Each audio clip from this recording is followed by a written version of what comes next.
Mesdames et messieurs, bonsoir à tous et à toutes. Je suis ravie de vous retrouver en ce lundi soir et cette nouvelle édition de Direct. Nous allons donc passer la prochaine heure ensemble. Nous allons survoler l'actualité avec plusieurs dossiers, notamment cet accro qui a lieu actuellement sur l'esplanade des mosquées. Nous allons revenir plus longuement sur le sujet. Nous allons également parler du dossier syrien avec l'Arabie Saoudite qui ne veut pas que Bachar el-Assad joue un rôle dans le futur, dans l'avenir de la Syrie, alors que Bachar el-Assad lui-même propose des élections. Et puis nous parlerons à la fin de l'émission, si nous avons le temps, sur ce deuxième tour des élections législatives qui est prévu demain en Égypte. Sachez que les Égyptiens qui se trouvent à l'étranger ont commencé à voter aujourd'hui. Il y a donc un deuxième tour qui aura lieu demain et mercredi. Premier dossier que nous allons ouvrir ensemble, c'est ce dossier du Proche-Orient avec cette tension qui est assez vive sur l'esplanade des mosquées, puisque Israël et la Jordanie, qui sont gardiennes des lieux saints actuellement à Jérusalem, se sont mis d'accord sur de nouvelles mesures qui doivent régir l'esplanade des mosquées pour tenter de mettre fin à la flambée de violence qui existe actuellement entre Palestiniens et Israéliens, puisque Benjamin Netanyahou a proposé de mettre tout simplement des caméras pour surveiller en fait cette esplanade des mosquées. Nous allons tout de suite regarder ensemble le détail avec un commentaire qui est signé Yara Chouch, puis nous allons accueillir nos invités pour ce soir.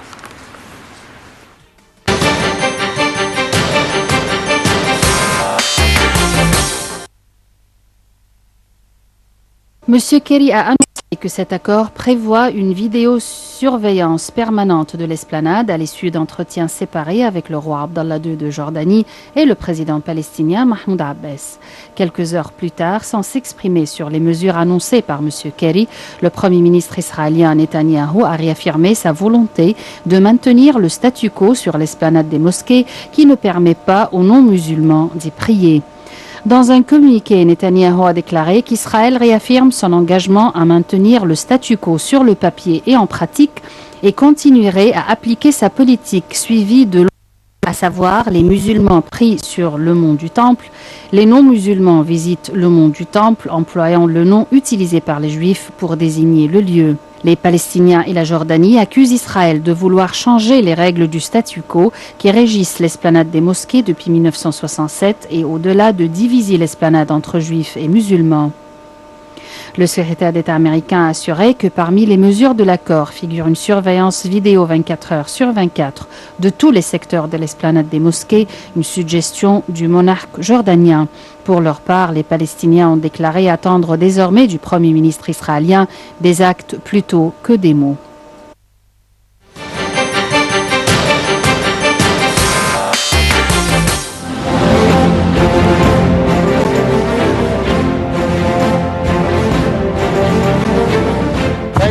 C'est l'Égypte, son histoire et sa civilisation, mais c'est aussi l'Égypte moderne, celle que vous connaissez sûrement beaucoup moins. Une chaîne où on parle d'information, de culture, d'art ou d'histoire. Nile TV, c'est aussi une chaîne qui vibre au rythme du sport. Toutes les grandes compétitions nationales et internationales, c'est ici que ça se passe. Retrouvez-nous sur le terrain pour des reportages qui couvrent toute l'actualité locale ici en Égypte. Expositions, concerts, spectacles, toute la culture sur Nile TV International. Nile TV, c'est la chaîne qui vous fait vivre à l'heure égyptienne. Nile TV aborde tous les thèmes qui vous intéressent. Infos, débats ou analyses, c'est sur Nile TV International. Nile TV International, c'est la voix francophone de l'Égypte.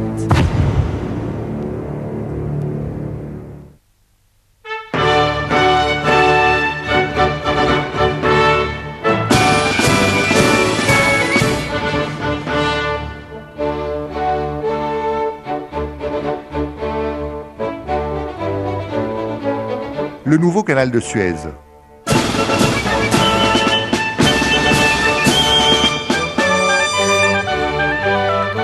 Un projet national.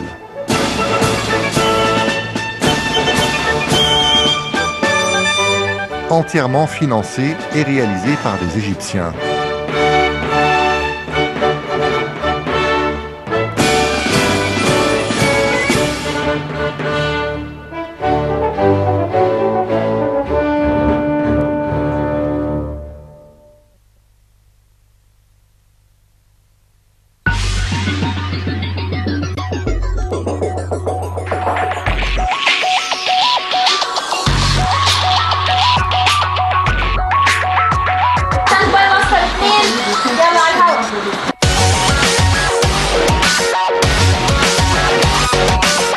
Ravi de vous retrouver et une nouvelle édition de Direct.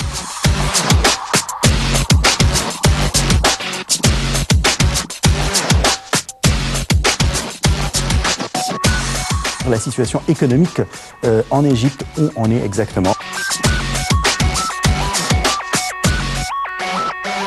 De la situation en Irak où la violence atteint des sommets. Nous allons également parler de la Syrie avec la participation ou la non-participation de l'opposition à la conférence Genève 2.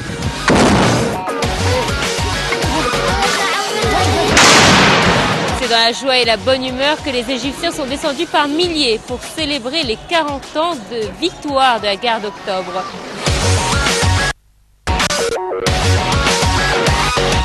La rédaction de la nouvelle constitution va s'inspirer des anciennes constitutions, mais avec les revendications de janvier 2011 et de 30 juin 2013. Direct aux horaires suivants sur Nile TV International.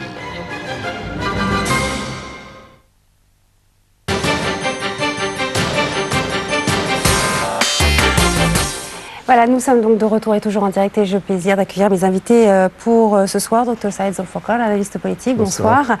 Dr Aissam Abdel Fattah, analyste politique et également professeur du discours. De l'analyse du discours. Voilà, à chaque fois je me trompe.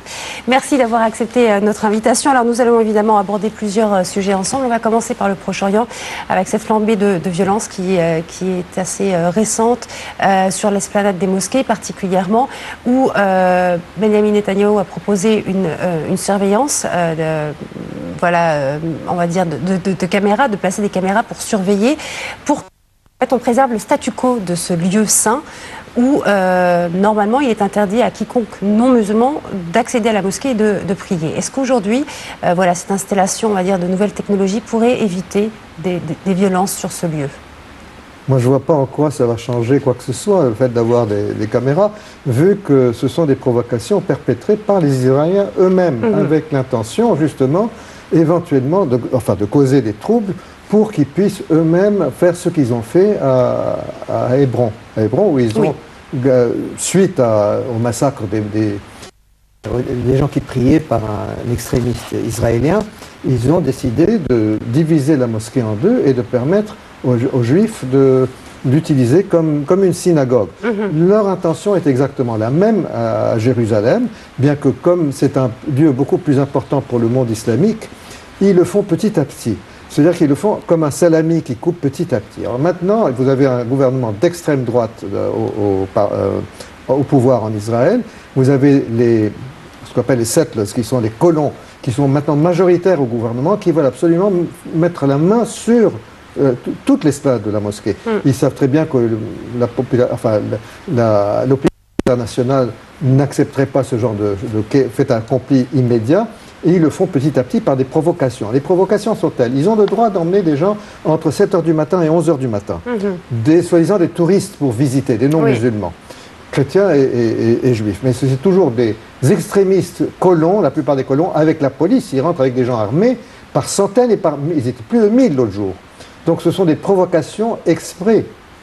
Ils interdisent aux musulmans de venir prier, suivant l'âge de la personne. Un week-end, un vendredi, vous devez avoir plus de 50 ans. Un autre vendredi, vous devez avoir 45 ans. Et chaque fois, ça change. Tout ça, ce sont des provocations pour réduire l'utilisation de la mosquée par les musulmans, permettre aux Israéliens, aux colons, ce sont des extrémistes, les colons qui font ça. Ce n'est pas les Israéliens qui viennent pour tourisme. Ils viennent pour provoquer. Alors, je ne vois pas en quoi l'installation de caméras, je pense qu'il y a déjà à voir, parce que les Juifs, les Israéliens regardent ils ont toutes sortes de manières de savoir ce qui se passe à l'intérieur. Ils ont leurs propres espions à l'intérieur aussi.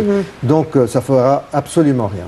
Aucune différence. Oui, moi je vois peut-être autre chose, c'est-à-dire sur le plan sécuritaire, le fait de, par exemple, installer des caméras, ça permettra certainement aux forces de sécurité israéliennes, disons, de maintenir un certain périmètre autour de la mosquée, c'est-à-dire pour éviter qu'une infiltration passe par exemple, les enfants, les femmes ou bien les jeunes Palestiniens, et puis par la suite, pour éviter aussi les atrocités commises par les Israéliens ou bien des affrontements entre les forces de l'ordre israéliennes et aussi des individus palestiniens. Donc c'est un moyen de resserrer de plus en plus le contrôle et la surveillance sécuritaire, non seulement à l'intérieur de la mosquée, mais aussi, disons, sur un périmètre, c'est-à-dire qui empêcherait certainement les Palestiniens de dépasser ce périmètre ou d'entrer au sein de cette zone. Donc, comme ça, il pourra éviter que des atrocités soient commises contre les Palestiniens eux-mêmes. Ça, c'est, à mon avis, c'est l'utilité des caméras si on regarde les choses du point de vue sécuritaire. Très bien. Alors, je sais que avant qu'on aborde un peu ce dossier ensemble, également réagir sur les propos de Benjamin Netanyahou, puisque Netanyahou a fait ses déclarations concernant donc l'esplanade de la mosquée, mais on se rappelle, il y a quelques jours, il avait fait d'autres déclarations qui ont été relayées dans la presse concernant le mufti d'Al-Aqsa, qui aurait, on va dire, poussé Hitler à commettre les crimes de la Shoah. Est-ce que, voilà, comment faut-il prendre tout d'abord ces déclarations de Netanyahou? Hajj Amin al-Husseini était le mufti de toute la Palestine. Oui.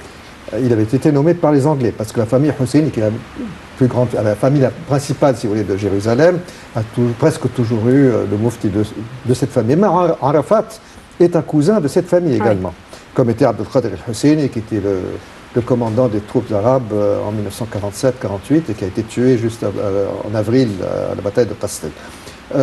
Ce qui s'est passé, c'est que Israël, enfin Netanyahou si vous voulez, se trouve aux abois d'une certaine manière sur le plan international. Il a perdu sur l'Iran. L'Amérique a quand même passé outre. Il n'a pas pu empêcher la signature de cet accord.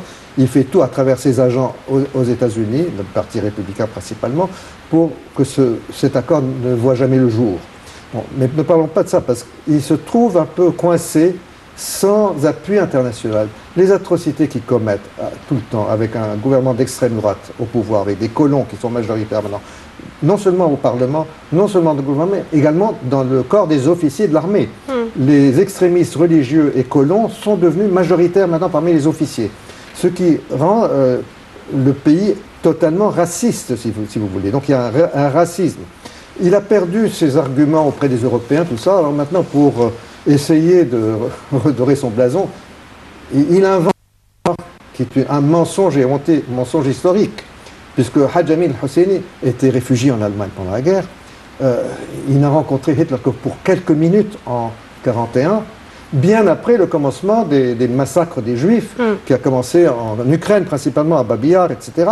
Et vous n'avez qu'à lire, dans les années 1928, je crois, Hitler avait écrit son livre, le Mein Kampf, où il parle déjà de liquider. Donc c'est aberrant qu'un chef d'État, un Premier ministre, raconte de tels mensonges, d'autant plus que les historiens israéliens, les historiens juifs non israéliens, et les historiens tout court, on dit que c'est une aberration de dire que Hitler aurait pris des ordres de Hajj Amin al-Husseini qu'il a rencontré que pour quelques minutes. Oui.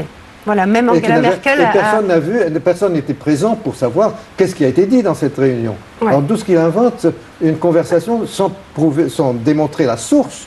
Quelle source a-t-il? A-t-il le procès verbal de ce qui s'est passé pendant cette réunion? Elle a duré peut-être 10 minutes ou un quart d'heure.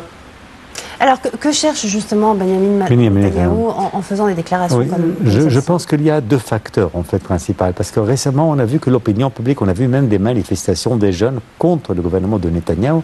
Il y a des manifestations où, par exemple, qui appelaient à la cohabitation avec les Palestiniens. J'en ai vu ça. Donc, ça a été pour répondre à ces manifestations. C'est un moyen d'abord de faire diversion. Donc, je mets ce qui se passe sur le compte de la diversion que cherche en fait Netanyahou à faire, et puis après, pour montrer au public, voilà, les Palestiniens que vous défendez ou pour lesquels vous manifestez, en faveur desquels vous manifestez, eux, quand même, leur chef ou bien leur mufti eux-mêmes, il était un pro-nazi, ou vous voyez, donc ça contribue quand même à sauver la face pour Netanyahou.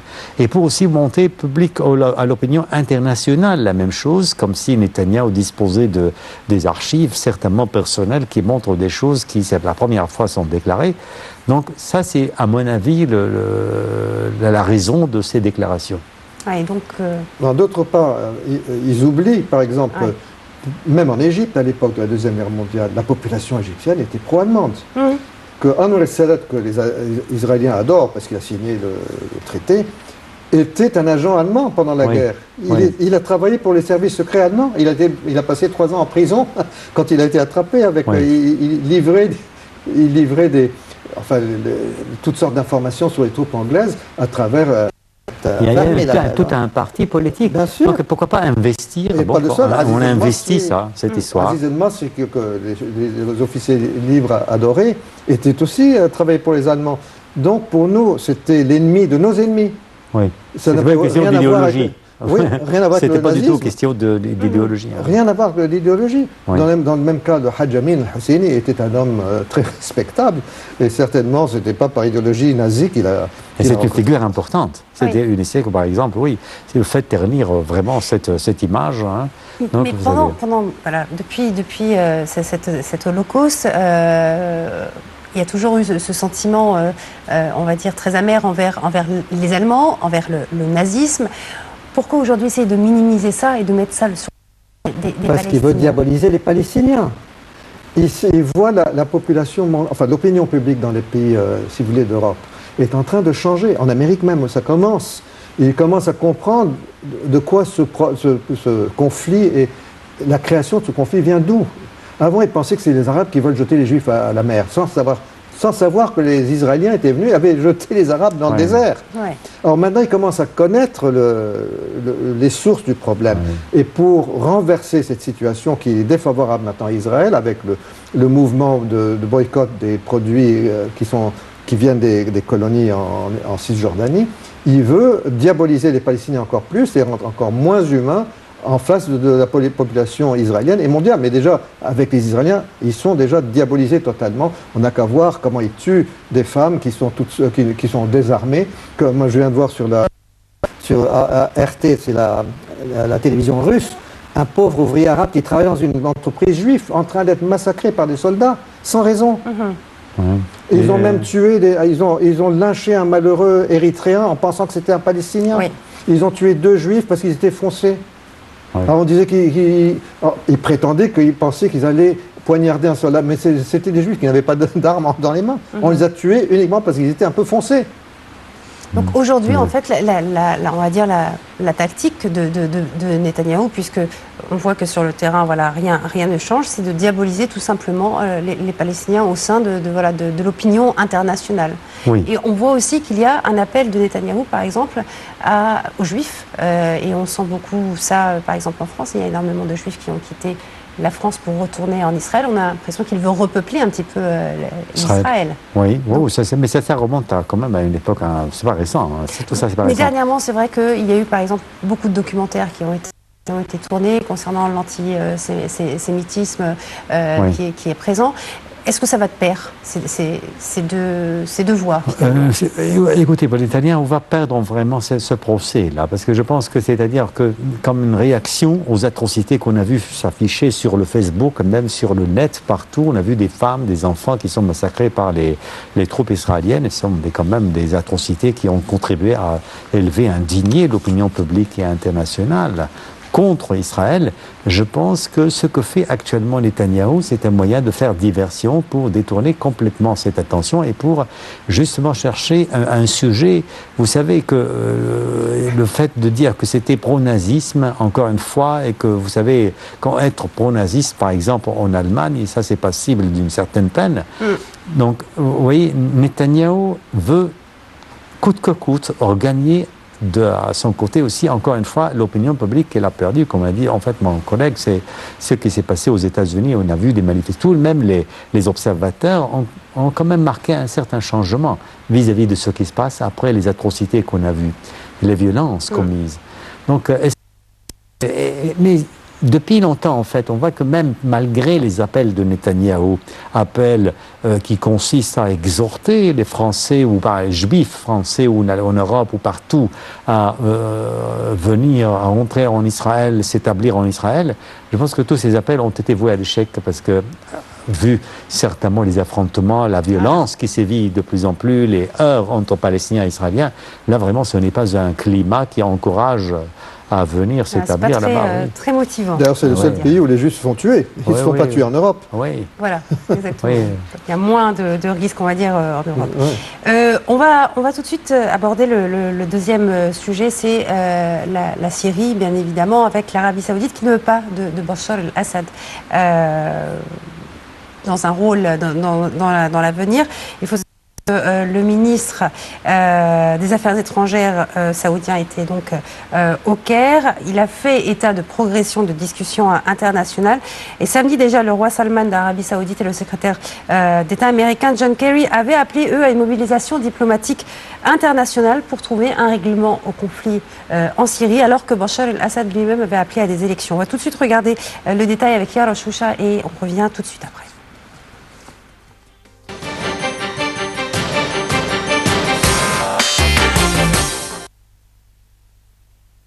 Bachar el-Assad n'aura pas de rôle à jouer dans l'avenir de la Syrie. C'est la position du royaume saoudien et c'est la position de la plupart des pays, a insisté dimanche au Caire le ministre des Affaires étrangères saoudien Joubert lors d'une conférence de presse conjointe avec son homologue égyptien Sameh Choukri, alors que Washington et Moscou s'opposent sur le sort du président syrien. Il y a des consultations internationales en cours pour mettre en œuvre le plan Genève 1, a ajouté M. Joubert.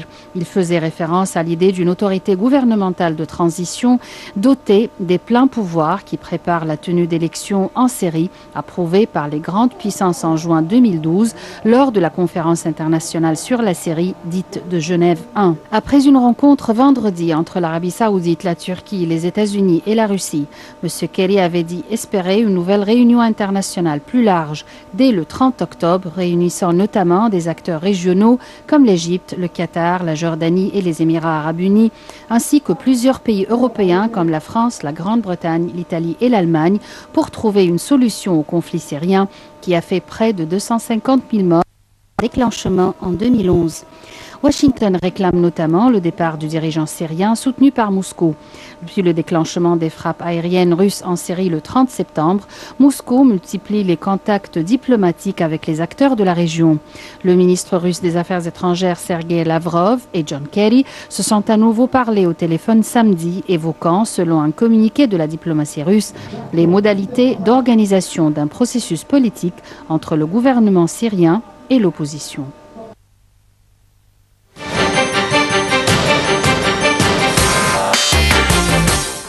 Voilà donc, on va dire le compte-rendu de cette rencontre entre le chef de la diplomatie saoudienne et égyptienne qui a eu lieu hier. Donc l'Arabie Saoudite, que Bachar el-Assad s'éloigne complètement de la scène politique pour qu'on puisse trouver une solution. Et Assad lui-même dit que voilà, il faut d'abord, dans un premier temps, éradiquer complètement le terrorisme, procéder à des élections, et là on pourra reconstruire le pays. Comment faut-il voir les déclarations de l'Arabie Saoudite dans un premier temps? Écoutez, l'Arabie Saoudite n'est pas syrienne, que je sache. Alors je ne vois pas pourquoi l'Arabie Saoudite aurait le droit de décider ce que le peuple syrien, lui, devrait décider. Donc ce n'est pas à l'Arabie Saoudite de poser des conditions, d'autant plus que c'est elle le principal pourvoyeur de terrorisme en Syrie. C'est elle qui finance Jaish al-Islam, c'est elle qui finance Ahrar al-Sham, c'est elle qui en grande partie finance avec la Turquie et le Qatar la Qaïda là-bas, qui a un autre nom qui s'appelle Jabhat al-Nusra. Donc ce sont les principaux créateurs du terrorisme. En Irak, la plupart des membres de ce qu'ils appellent Daesh, ce sont des Saoudiens la plupart.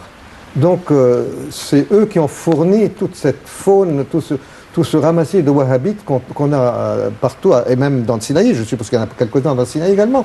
Alors de quel droit est-ce que l'Arabie Saoudite peut poser des conditions? Elle n'est pas créatrice de la situation en Syrie avec l'aide américaine et bien sûr turque. Mais d'autant plus que je ne vois pas qu'est-ce qu'elle pourrait faire pour empêcher. Si jamais les Russes et les Américains se mettent d'accord, l'Arabie Saoudite ne pourra rien faire. Comme elle n'a rien pu faire pour empêcher, elle et Israël ont tout fait pour empêcher la signature de l'accord avec l'Iran. Et ils n'ont pas réussi. Une fois que les principaux États, qui sont la Russie et l'Amérique, décident de quelque chose, ils ne pourront rien faire. Donc pour l'instant, ils essaient d'être le chien dans la mangeoire qui empêche un accord d'arriver. L'accord arrivera d'autant moins avec l'intention saoudienne, puisque la Russie maintenant est rentrée dans la guerre, et je pense que la plupart de ce ramassis de volontaires qu'ils ont envoyés d'Arabie Saoudite, qui sont passés d'Arabie Saoudite et d'Afrique du Nord, vont éventuellement être liquidés, que ce soit à Jabhat al-Nusra ou à Daesh. Et donc ils sont en perte de vitesse. Il restera leur armée, ils ont une armée à eux, les Saoudiens, qui s'appelle Jaish al-Islam, qui se bat du côté tout près de Zabadani et dans le sud de Damas. Ça, c'est une armée entièrement financée par l'Arabie Saoudite. Les autres sont en partie financés par eux, mais également par le Qatar et la Turquie, qui sont Jaish al-Ahrar al-Sham et Jabhat al-Nusra. La Qaïda reçoit ses armes des Américains. Elle reçoit des armes israéliennes également. Vous avez à peu près 2700 blessés de Jabhat al-Nusra, c'est la Qaïda, du front sud de Quneitra et du Golan, qui ont été et qui sont toujours dans des hôpitaux militaires israéliens en train d'être soignés, ceux qui ont été blessés dans les batailles, et qui, quand ils sont guéris, retournent battre avec les armes que les Israéliens leur donnent. Donc vous voyez, c'est une situation très compliquée. Et l'Arabie Saoudite est alliée objective avec Israël, avec l'Amérique dans cette histoire. Alors voilà, les États-Unis et la Moscou n'arrivent toujours pas à trouver d'entente concernant le sort de Bachar al-Assad. Oui, mais simplement, j'aurais voulu peut-être aller plus loin. C'est une bonne analyse, c'est vrai, c'est que l'Arabie Saoudite est à l'origine de financement de ces groupes, mais je veux quand même aller beaucoup plus loin aussi, parce qu'il ne faut pas oublier qu'il y a ce qu'on appelle chez l'Arabie Saoudite le chiiphobie, c'est-à-dire la phobie du chiisme. Oui.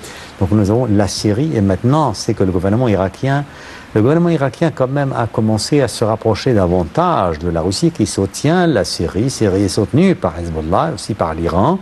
Donc, et tout ça, et c'est ce qui se passe au Yémen, on peut appeler ça le danger chiite. Bien.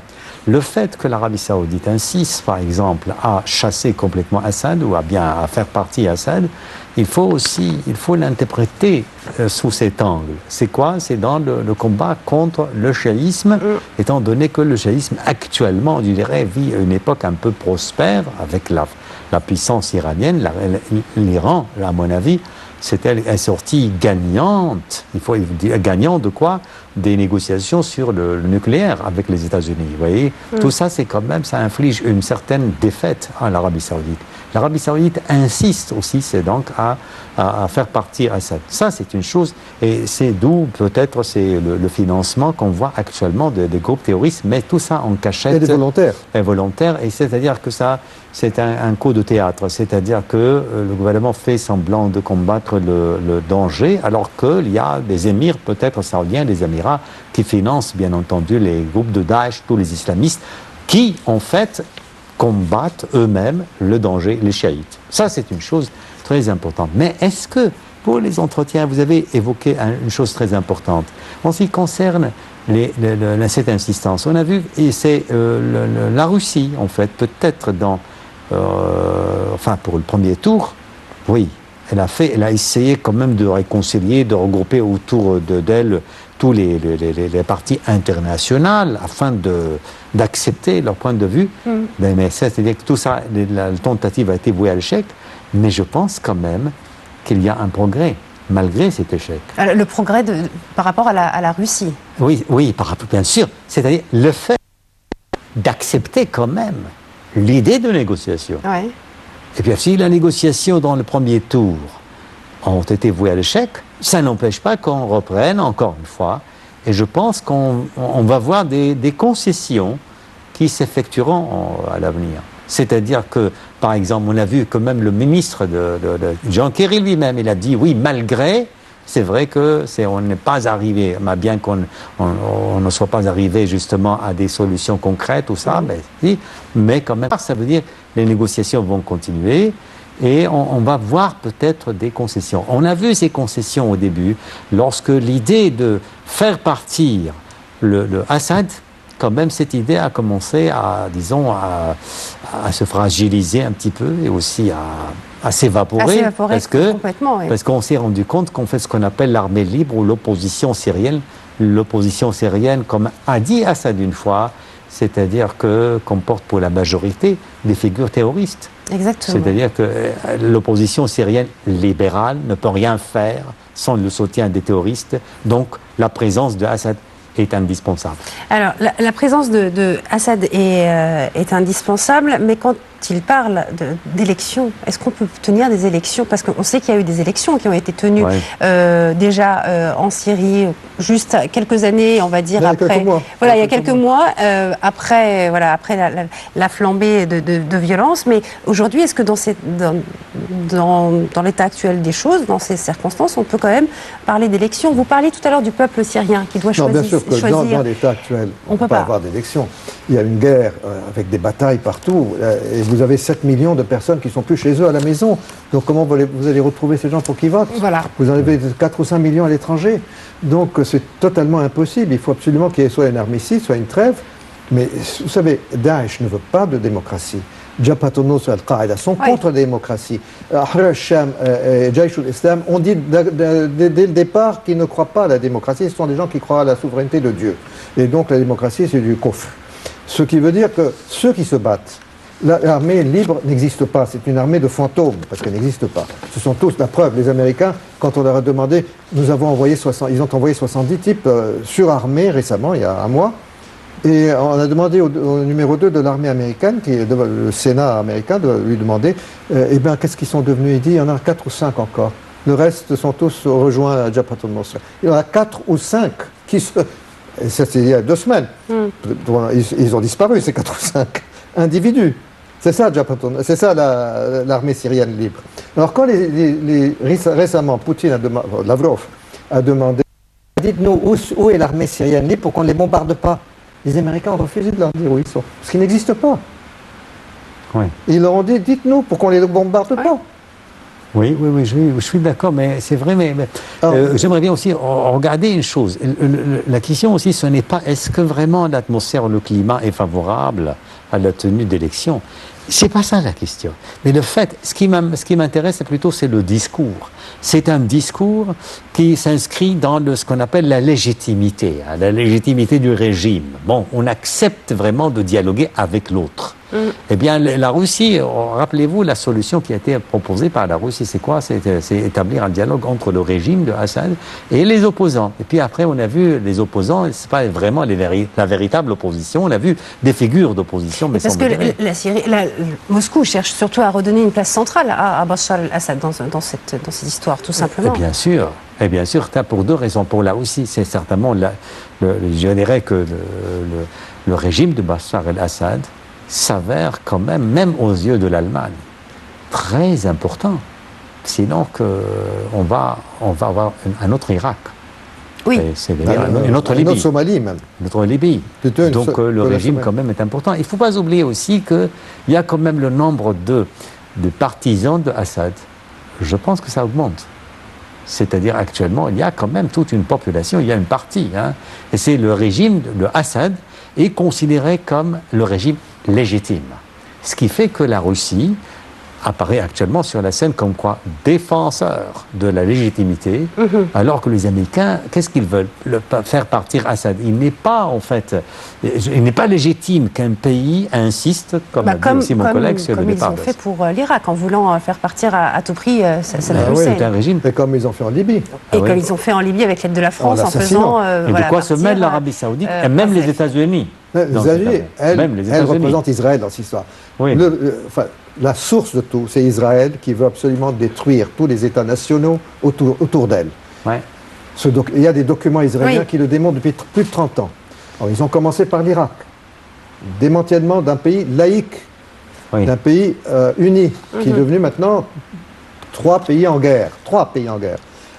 Dans le document israélien de 1982 d'Oded Yenon, qui s'appelle Une nouvelle stratégie pour Israël, ils disent que la Syrie doit être découpée en 5 morceaux, que l'Égypte doit être découpée en 2 morceaux, que le Liban en 5 morceaux, l'Arabie Saoudite elle-même sera découpée en 4 morceaux.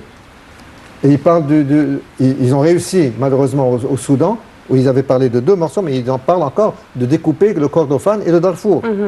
Donc c'est une stratégie israélo-américaine depuis plus de 30 ans. Elle est en train d'être réalisée, malheureusement, par la bêtise des pays arabes qui ont rejoint cette coalition américano-israélienne, qui sont l'Arabie, la Turquie et le Qatar.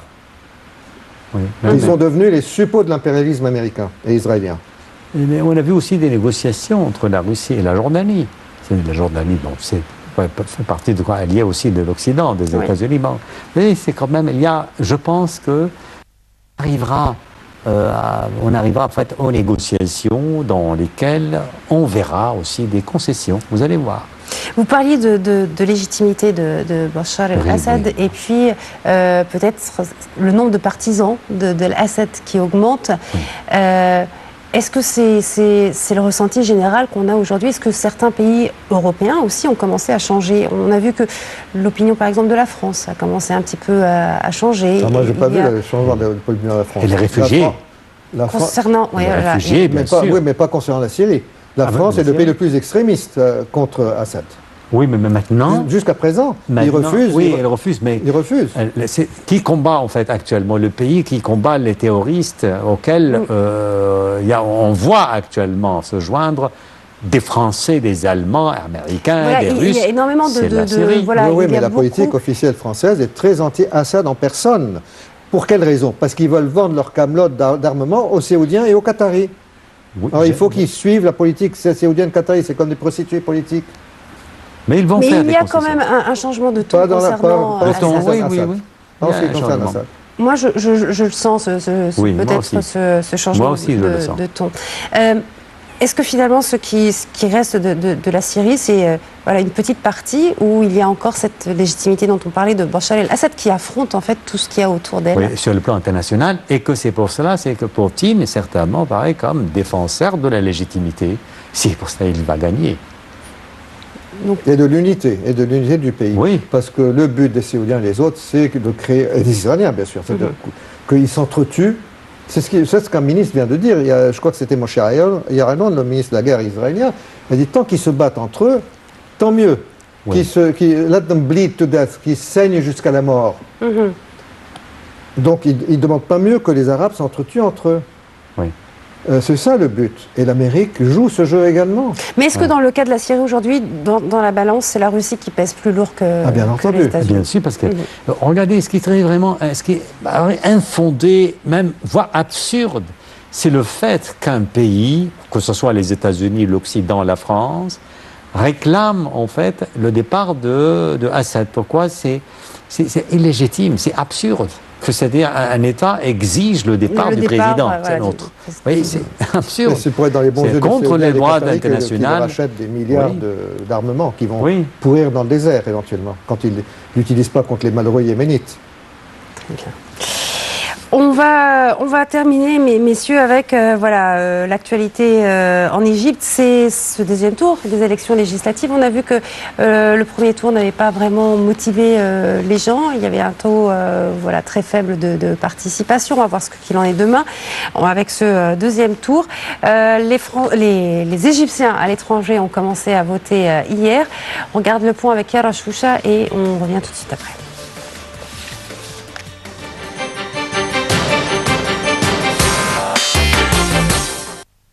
Les expatriés égyptiens ont commencé à voter hier pour le second tour des élections législatives 2015. 136 ambassades et consulats égyptiens à travers le monde sont les hôtes de la procédure de vote qui se prolonge jusqu'à ce soir. Le vote à l'intérieur de l'Égypte aura lieu les 28 et 29 octobre. Rappelons que le premier tour des élections législatives en Égypte, organisé dimanche et lundi dernier dans la moitié des provinces du pays, a été marqué par un taux de participation faible de 26,5%. Selon les analystes, l'inertie de l'électoral est due à l'absence d'enjeux et de programmes politiques. La Haute Commission électorale, la HCE, a annoncé aujourd'hui que quelques 30 531 personnes ont voté lors du scrutin des expatriés, dont 28 675 voix valides. La seconde étape concernant plus de 28 millions d'électeurs dans les 13 provinces restantes aura lieu les 22 et 23 novembre. Le second tour aura lieu le 30 novembre et les 1er et 2 décembre. Les députés seront élus selon un mode de scrutin complexe mêlant scrutin uninominal et de liste.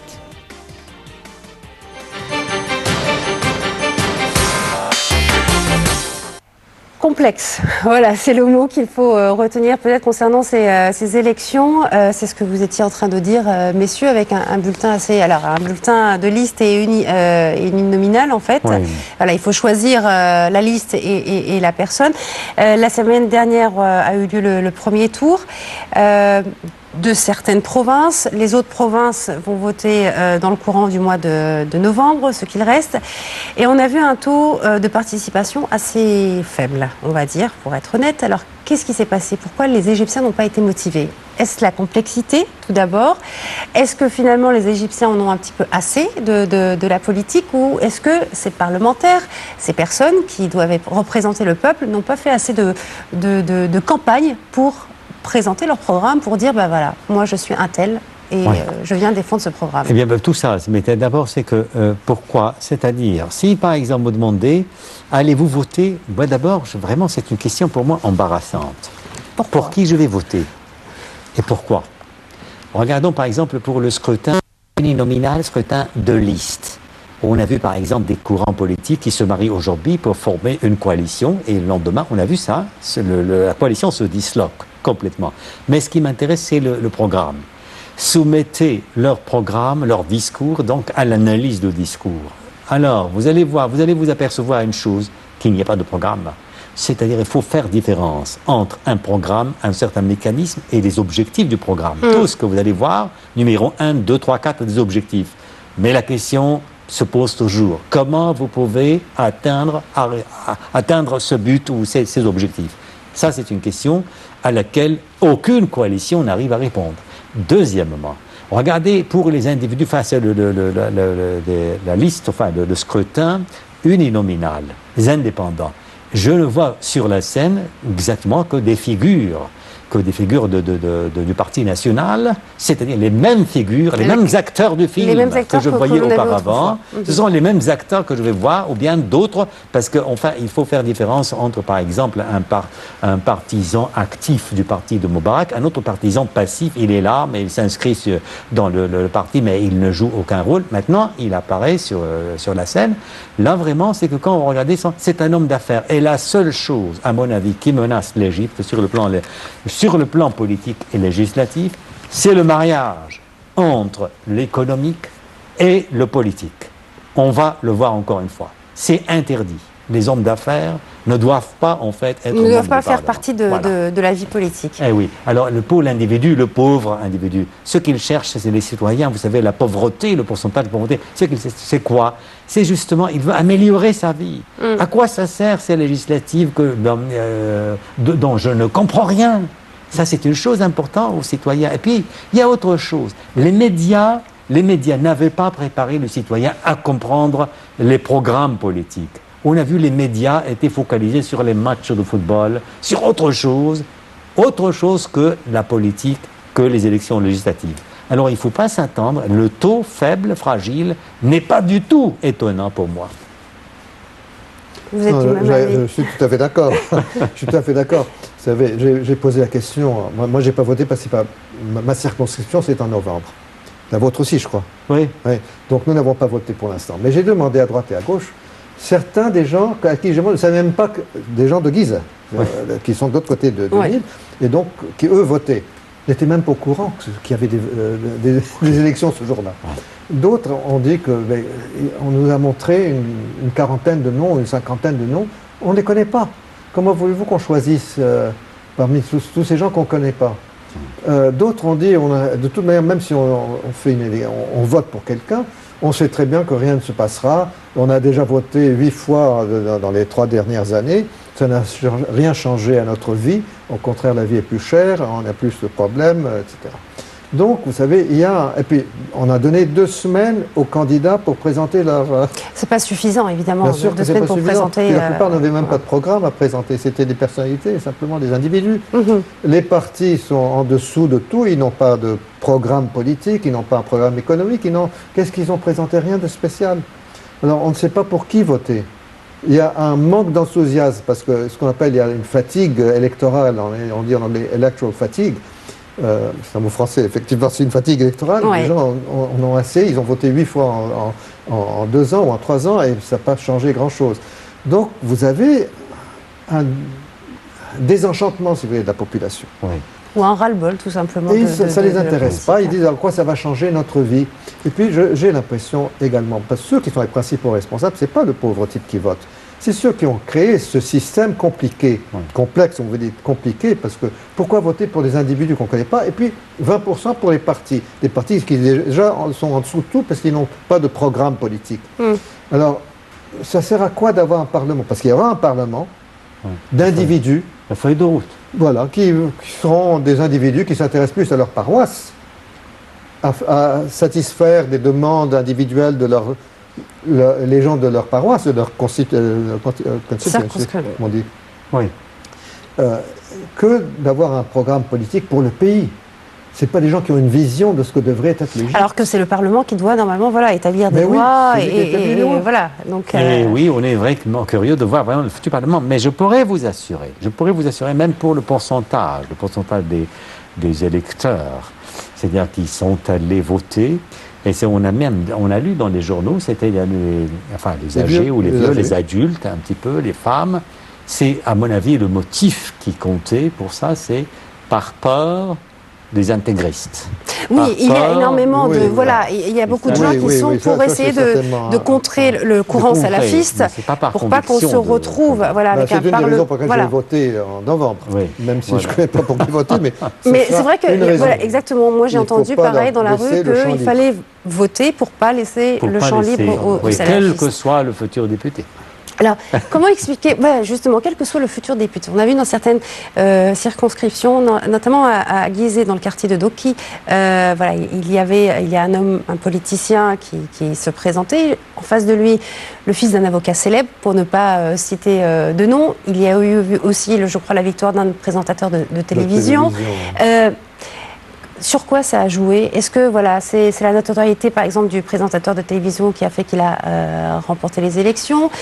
Comment est-ce qu'on peut comparer un politicien face à un fils inconnu, on va dire, d'un avocat célèbre pour ses phrases? Enfin, voilà, tout ça. Moi, je m'attendais à ce résultat. Pourquoi? Parce que, les électeurs ne vont voter que pour celui qui pourrait subvenir à leurs besoins. C'est-à-dire, ils ont besoin d'un service. Ils peuvent demander ce service. Est-ce que c'est ce genre de personnes aujourd'hui qui peuvent justement rendre service au peuple? Oui, les 2 figures que vous avez citées sont des gens qui sont toujours disposés à intervenir pour aider le citoyen. Quelle que soit vraiment son intention, pourquoi il aide peut-être pour acquérir davantage de popularité. Ça, c'est possible. Mais le plus important, ce qui compte pour le pauvre citoyen, c'est quoi, justement, d'obtenir le service dont il a besoin, satisfaire ses propres besoins, les besoins, disons, quotidiens dans la vie, mais d'idées politiques de ce mais là, on va servir les individuels. En fait, ça va être une histoire d'individualité. Et finalement, comme je le disais, pour, par exemple, légir, créer des lois, ça va être... Alors que le troisième protagoniste, vous ne voulez pas que je cite son nom, mais c'est le seul qui est un homme politique, si vous voulez.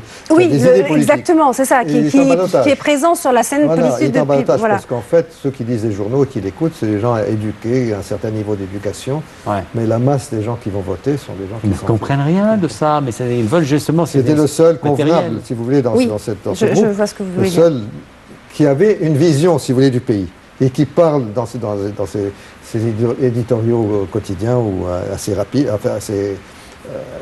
toutes les semaines, il parle de choses intelligentes et qui a une vision de ce que devrait être ce pays. Aucun des autres n'est là. Ce sont des gens qui veulent être au pouvoir pour utiliser le pouvoir à leurs propres fins, leurs propres intérêts. Et en passant, ils serviront les intérêts peut-être de leurs des gens qui ont voté pour eux. Les électeurs.